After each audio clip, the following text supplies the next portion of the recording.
le développement durable, ce n'est pas simplement un discours politique, c'est quelque chose qui est né progressivement de la conscience de ce qu'est la crise. Et le développement durable, ce n'est pas un truc d'écologiste.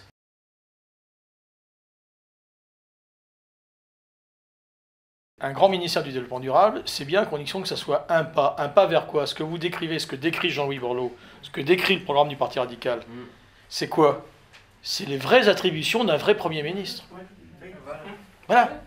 Non mais, voilà ce que je suis en train d'expliquer. Puisque vous avez un rééquilibrage aujourd'hui de la Constitution avec un président qui donne des orientations, en réalité, le Premier ministre devrait être le Premier ministre du développement durable. Voilà.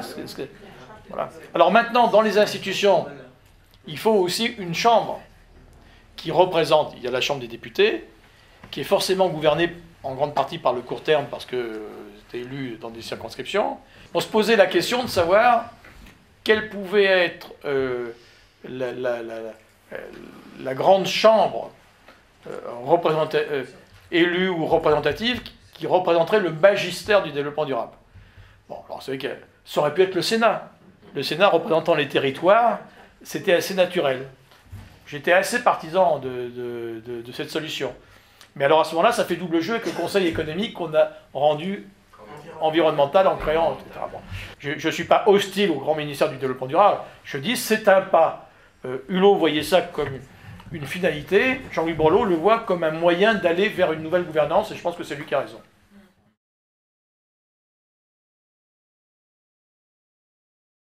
Je m'engage à écouter des personnes comme Monsieur Patrice Ernu parce qu'il y a beaucoup de choses qui nous échappent.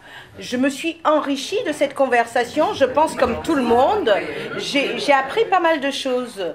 Et maintenant, on va écouter des spécialistes comme Patrice Ernu qui vont certainement nous aider, si nous sommes élus, à nous donner des marches à suivre de manière à apporter vos propositions à l'Assemblée nationale. Nous sommes dans le 13e arrondissement et nous sommes là pour travailler sur le terrain. Merci de votre présence. Et puis, je le répète parce que c'est très important de le répéter, vous qui êtes du 13e, vous avez maintenant une candidate sur la 9e circonscription à Paris. Donc, nous avons besoin de votre soutien et nous avons surtout besoin de vos votes pour les législatives. Je vous souhaite une excellente journée.